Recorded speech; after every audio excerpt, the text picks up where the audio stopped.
నమస్తే అన్న. నమస్కారం. ఈ తెలంగాణ రాష్ట్ర కార్యవర్గ సమావేశం ఎందుకోసం పెడతా ఉన్నారు అన్న? గౌరవ పద్మశ్రీ మందకృష్ణ మాదిగ గారు 30 సంవత్సరాల సుదీర్ఘంగా ఏబిసిడి వర్గీకరణ జరిగితే ఉపకులాలకు న్యాయం జరుగుతుంది.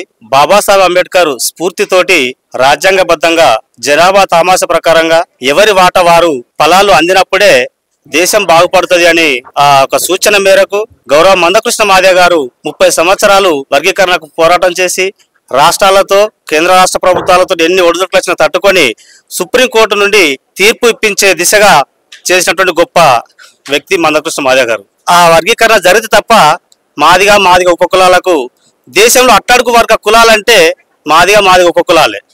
ఈ కులాలకు న్యాయం జరిగితే తప్ప అభివృద్ధి అనేది జరగదు, దేశం బాగుపడదు. ఈ మాకు చెందేటువంటి ఫలాలు ఇతర కులాలు అంటే మా ఎస్సీ వర్గంలోనే మాల అనే ఉపవర్గం ఉంది కాబట్టి ఆ మాల కులాస్తులు ఎక్కువ అభివృద్ధి పొందుతారు. మాకు చెందినటువంటి ఫలాలు వాళ్ళు తీసుకెళ్తారు. మొన్నటిదాకా తెలంగాణ నిధులు ఎట్లయితే ఆంధ్ర వాళ్ళు తీసుకెళ్లిరో ఆ దిశగానే మాదిగలకు ఉపకులాలకు చెందేటువంటి ఫలాలను మాల కులాస్తులు ఎక్కువ పొందుతున్నారు.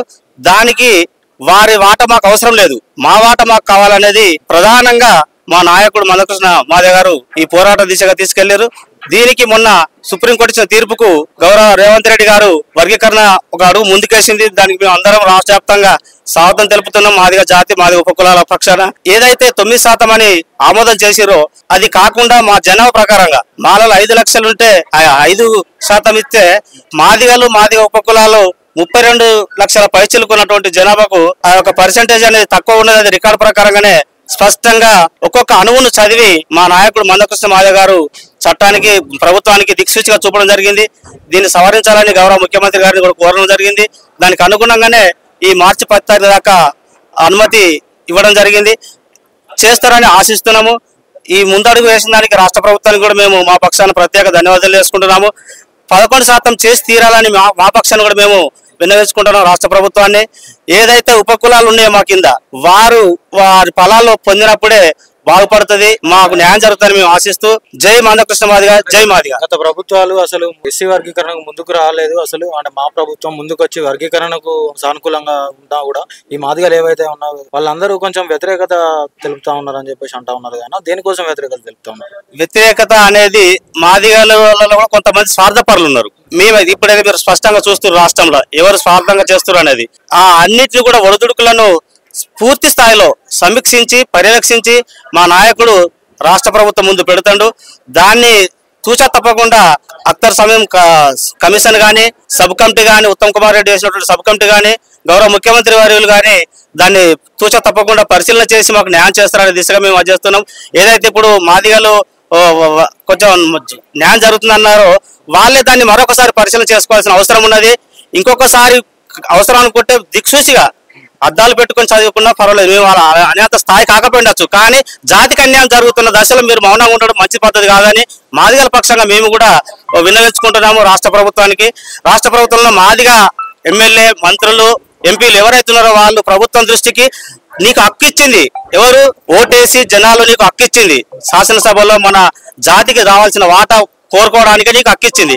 కానీ నువ్వు మౌనంగా ఉండడం అది జాతికి అన్యాయం చేస్తున్నా అనేది ఇది స్పష్టంగా అర్థమవుతుంది. ఆ దిశగానే మొన్న మా నాయకుడు ఏదైతే ప్రభుత్వంలో ఉన్న నాయకులను కొద్దిగా మందలించడం జరిగింది. దాన్ని దృష్టిలో పెట్టుకుని కొంతమంది వక్రీకరించడానికి కాంగ్రెస్ పార్టీ చేసిందని నాయకులు గొప్ప చేస్తారు. నేను కూడా కాంగ్రెస్ పార్టీ 18 సంవత్సరాలు నేను పనిచేస్తున్నాను, ఇప్పుడు కూడా కాంగ్రెస్ పార్టీలో ఉన్నా. కానీ నా జాతికి అన్యాయం జరిగినప్పుడు మేము ఊకుండలేము. మా నాయకుడు ఏం చెప్తున్నాడో అది వీళ్ళకి కూడా తెలుసు. జాతి పక్షాన ఖచ్చితంగా మాకు న్యాయం జరిగేంత వరకు మేము నిరంతరం పోరాడుతూనే ఉంటాం, అన్నకు ఎమ్మడిగా ఉంటాం. గౌరవ మందకృష్ణ మాదిగకు జై మందకృష్ణ మాదిగ, అన్న నాయకత్వం వర్ధిల్లాలి. పద్మశ్రీ అవార్డు ఇస్తే కూడా కొంతమంది జీర్ణించుకోలేని వర్గం ఉన్నది. ఆ వర్గం రావడానికి నిన్న సమాచారం చూస్తున్నాం మనం. ఏది మొబైల్ సమాచారంగా యూట్యూబ్ ఛానల్లో కానీ వార్తల ప్రకారం ఇన్ని సేవలు చేసినటువంటి వ్యక్తికి రాకుండా ఉండడం కూడా మేము దాన్ని జీర్ణించుకోము. అంటే ఈ వర్గీకరణలో మాలలో పెద్ద వ్యక్తులే వాళ్ళ హస్తం ఉందని చెప్పుకోవచ్చు అన్న? తప్పకుండా చెప్పుకోవచ్చు, స్పష్టంగా అవుతుంది. మాలలు ఇలా ఉన్నారు 3-4 కావచ్చు, కానీ రాష్ట్రాన్ని పూర్తిగా వాళ్ళ చేతిలో తీసుకునే దిశగా కనబడుతున్నది. మా వాళ్ళు 10 మంది ఉన్నా మాలలో 5 ఉన్నా రాష్ట్ర ప్రభుత్వాన్ని పాలించే సీఎం ను కూడా వాళ్ళ చేతిలో తీసుకున్నట్టుగా మనకు కనబడుతుంది. రాష్ట్ర ప్రభుత్వం కళ్ళారా చూస్తున్నది. అది కొద్దిగా తగ్గించుకొని వాళ్ళని కూడా మేము ధిక్కరించుకుంటలేము. వాళ్ళు మా సోదరులే, మేము అన్నదమ్ములే, కలిసి ఉండటానికి ఉన్నాము, జీవిస్తున్నాము కూడా. కానీ నీ వాట నువ్వు తినాలి. ఒక తండ్రికి 2 కొడుకులు ఉంటే ఎవరి వాట రావాలా వాళ్ళు తినాలని ఏదైతే పంచాయతీ జరుగుతుందో ఇది కూడా ఆ విధంగానే బాబాసాహెబ్ అంబేద్కర్ పెట్టినటువంటి ఫలాలు మాలా సామాజిక వర్గానికి చెందినటువంటి జనాభా ప్రకారంగా వారికి ఉండాలి, మాదిగా వర్గానికి చెందినటువంటి జనాభా ప్రకారం మాదిగా ఉపకులాలకు ఉండాలనేదే గౌరవ మందకృష్ణ మాదిగ గారి పోరాటము. ఆ పోరాట దిశగానే మేము ఆయనకు అండదండగా ఉంటాము. తప్పకుండా ఎల్లవేళ ఆయనకు మేము ఎప్పటికీ ఆయన వెంటనే ఉంటామని తెలియజేసుకుంటున్నాము. వర్గీకరణ ద్వారా మాలలకు మాదిగలకు మధ్య గొడవను చెక్ పెట్టే అవకాశం ఏదైనా ఉందంటారా?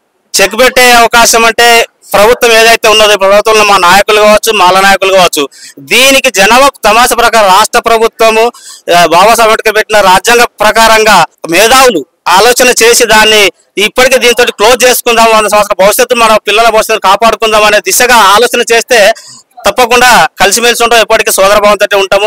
అది చేయాల్సిన బాధ్యత శాసనసభలో ఉన్నటువంటి మంత్రులు, ఎమ్మెల్యేలు తప్ప కింది స్థాయిలో జనాలు కాదు. ఇలా ఒక ఉద్యమకారుడు దేశ నాయకుని తీసుకొచ్చి గొప్పలు చెప్పుకుంటే కూడా మీరు ఇవాళ 30 సంవత్సరాల పోరాటాన్ని కూడా కాదని కూడా మేమే చేసినాము ఎట్లా చెప్పుకుంటారు? అది మీ నుండి 30 సంవత్సరాలు చేయలేదు కదా, ప్రభుత్వాల పాలకుల్లో ఉన్నారు మీరు. ఏ పట్టణ కావచ్చు, ప్రతి ఒక్క పార్టీ ఆమోదం చేస్తామని అవే ఇచ్చింది, కానీ ఇప్పటి వరకు ఏ పార్టీ చేయలేదు. ఇవాళ సుప్రీంకోర్టు ఇచ్చిన తర్వాతనే పార్టీలు ముందుకు వస్తున్నాయి. ఆ దిశగా ఇప్పటికైనా దీన్ని ఇంతటితో సమస్యను పరిష్కార దిశగా ఆలోచిస్తారని ఆశిస్తూ జై మాదిగ, జై మందకృష్ణ మాదిగ. మందకృష్ణ మాదిగ గారు ప్రతిష్టాత్మకంగా తీసుకున్నటువంటి 1,00,000 డప్పులు 1000 గొంతుకల కార్యక్రమం ఇప్పుడు ఉండబోతుంది. ఇప్పుడు త్వరలో ఈ రోజు కూడా మేము ఆశిస్తున్నాము. మా గౌరవ పద్మశ్రీ మందకృష్ణ గారు ఈ రోజు మాకు ప్రకటన చేస్తారని మేము ఆశిస్తున్నాము. ఏదైతే 7 తారీఖున జరగాల్సింది వాయిదా పడ్డదే, కానీ నిన్న కూడా మనం సమాచారం చూసినాము, కానీ రద్దు కాలేదని చెప్పిండు. మేము కూడా ఆ దిశగానే ఎక్కడ మేము సంబరాలు చేయలేదు, కేవలం కాంగ్రెస్ పార్టీలు ఉన్నట్టు మాదిగలు మాత్రమే సంబరాలు చేసారు. అది మాకు కూడా బాధాకరమైన విషయం. అది వాళ్ళ విజ్ఞతకి ఇచ్చిపెడుతున్నాము. జాతికి అన్యాయం జరిగినప్పుడు జాతిపక్షంగా నిలవాల్సిన బాధ్యత ప్రతి ఒక్క జాతి పుట్టినటువంటి వ్యక్తికి ఉన్నది. సభ ఏ విధంగా ఉండబోతుంది? ఒక పోరాట సభ లెక్క ఉండబోతుందా, విజయోత్సవ సభ లెక్క ఉండబోతుందా? మేమైతే ఒక విజయోత్సవ సభ లెక్కనే ఉండబోతుందని అనుకుంటున్నాం. ఎందుకైతే మన నాయకుడు ముఖ్యమంత్రి గారికి రిపోర్ట్ చేసిండు, సమీం అఖ్తర్ గారికి కూడా సూచన చేసిండు. దానికి అనుగుణంగా మేము విజయోత్సవ సభనే చూడబోతున్నాం అని మేము అనుకుంటున్నాము. ఈ రోజు కూడా మేము దానికి ఏదో ఒక సమాచారం ఉంటుందని మేము భావిస్తున్నామన్న. మీ ఇచ్చే ఛానల్ ప్రకారం కూడా మీరు కూడా దీన్ని ప్రజల ముందు చాటుతున్నందుకు ధన్యవాదాలు. తప్పకుండా విజయోత్సవ సభగానే మేము చూస్తున్నాం. 1,00,000 గొంతులు, 1,00,000 డప్పులు, 1000 గొంతులు అనేది వాయిదా కాదు, తప్పకుండా నిర్వర్తిస్తానని మా నాయకుడు గట్టిగా నొక్కి చెప్తుండు. ఖచ్చితంగా త్వరలో నిర్ణయిస్తబోతుండు. దానికి మేము అందరం ఏకీభవిస్తాం. తప్పకుండా అన్ని గ్రామాల నుండి 1000 సంఖ్యలో, 1,00,000 సంఖ్యలో వచ్చి దాన్ని విజయోత్సవ సభగా గౌరవ ముఖ్యమంత్రి దృష్టి కూడా వారిని కూడా ఇన్వైట్ చేస్తుండే మా నాయకుడు. అది ఈ రోజు మేము వినబోతున్నామన్నా. ధన్యవాదాలు. నమస్తే అన్న. నమస్తేనే. తెలంగాణ రాష్ట్ర కార్యవర్గ సమావేశం ఎందుకోసం పెట్టారు? ఈ రోజు కార్యవర్గ సమావేశం ఉద్దేశం ఏంటంటే రాబోయే రోజులలో మన ఎస్సీ దళిత ఉపకులాలకు వర్గీకరణలో మంచి అవకాశాలు రావాలి. త్వరలో ప్రభుత్వాన్ని అల్టిమేటం జారీ చేసి 11% రిజర్వేషన్ అందేలాగా దళితుల కోసం పోరాటం చేయాలనే ఉద్దేశం కొద్దీ ఈ రోజు మందకృష్ణ మాదిగ గారు కార్యవర్గ సమావేశాన్ని ఏర్పాటు చేయడం జరిగింది. రానున్న కాలంలో కేంద్ర రాష్ట్ర ప్రభుత్వాలకు ఖచ్చితంగా రిజర్వేషన్లు అమలు చేయాలి. అమలు చేసే ముందు వర్గీకరణ చేసి చూపాలన్న ఉద్దేశం కొద్దీ ఈరోజు కార్యక్రమాన్ని నిర్వహించడం జరుగుతుంది. రానున్న రోజులలో ఒకవేళ ప్రభుత్వాలు ఇలానే జరుపుతూ ఉంటే రానున్న రోజుల్లో ఉద్యమం ఉధృతం చేయడానికి కూడా ఈ రోజు మా కార్యవర్గ సమావేశాల్లో నిర్ణయం తీసుకోవడం జరుగుతుంది. ఎన్ని శక్తులు ఆపినా ఈ ఎస్సీ వర్గీకరణ మేము ముందుకు తీసుకొస్తున్నాం అని చెప్పేసి కాంగ్రెస్ ప్రభుత్వం చెప్తా ఉంది కదా, మరి మీ మాదిగ ఉపకులాలు ఇలాంటి మాదిగలు కానీ దీన్ని ఏకీభవిస్తా ఉన్నారు? వర్గీకరణ వాళ్ళు చెప్పేది ఒకటి, చేసేది ఒకటి ఉంది. ఎందుకంటే మేము మా ఎస్సీ ఉపకులాల ఐక్యతతో మేము పోరాటం చేస్తుంటే వాళ్ళు ఓన్లీ మాలనం పట్టుకొని మాత్రమే వర్గీకరణ ఆపే ప్రయత్నం చేస్తున్నారు. వాళ్ళు చేసేది ఉంటే ఇదివరకే ఎన్నో ఎగ్జామ్స్, Group 1, Group 2 ఎగ్జామ్స్ కూడా జరిపారు. అందులో కూడా అది చేయకపోవడం, అందరిని కలిపే రిజర్వేషన్ కేటాయింపులో ఎగ్జామ్ నిర్వహించడం దీనికి ఉదాహరణగా ఉంటుంది. రానున్న స్థానిక ఎలక్షన్స్ కానీ ఇంకేదైనా ఎలక్షన్స్ లో కోసమైనా కూడా వాళ్ళు మభ్యపెట్టి మాత్రమే మళ్ళీ ఎలక్షన్లు వచ్చేంత వరకు కూడా మభ్యపెట్టే అవకాశం ఉంది. అలాంటి మభ్యపెట్టడం కాకుండా ఈ రోజు మన ఏదైతే ఉందో ప్రభుత్వాన్ని గద్దెదించడమా మేము గద్దెకెక్కడమా అనే ఉద్యమంతో మేము ముందుకెళ్లే ప్రయత్నం చేస్తాం. రానున్న రోజులలో మాదిగల భవిష్యత్తు కార్యాచరణ ఏ విధంగా ఉండబోతుంది మరి? రానున్న రోజులలో బీసీ ఐక్య కులాలు ఎలా ఉన్నాయో మేము కూడా ఎస్సీ ఉపకులాలు కలిపి అంతా ఐక్యతగా ఉండి మేము ఎవరైతే ఎన్నుకోబడతామో ఖచ్చితంగా వాళ్ళే నిలబడాలన్న ఉద్దేశం కొద్దీ మేము రానున్న రోజుల్లో ఉద్యమం ఉధృతం చేస్తాం. ఏ పార్టీలకు అతీతం కాకుండా ఏ పార్టీ అయినా అధికారంలో ఉన్నా ప్రతిపక్షం ఉన్నా ఏ పార్టీ అయినా కూడా మాతో కలిసి వస్తే మేము సమానంగా పనిచేసి వాళ్ళని గెలిపించే బాధ్యతను మేము ముందుండే ప్రయత్నం చేస్తామని తెలియజేస్తున్నాం.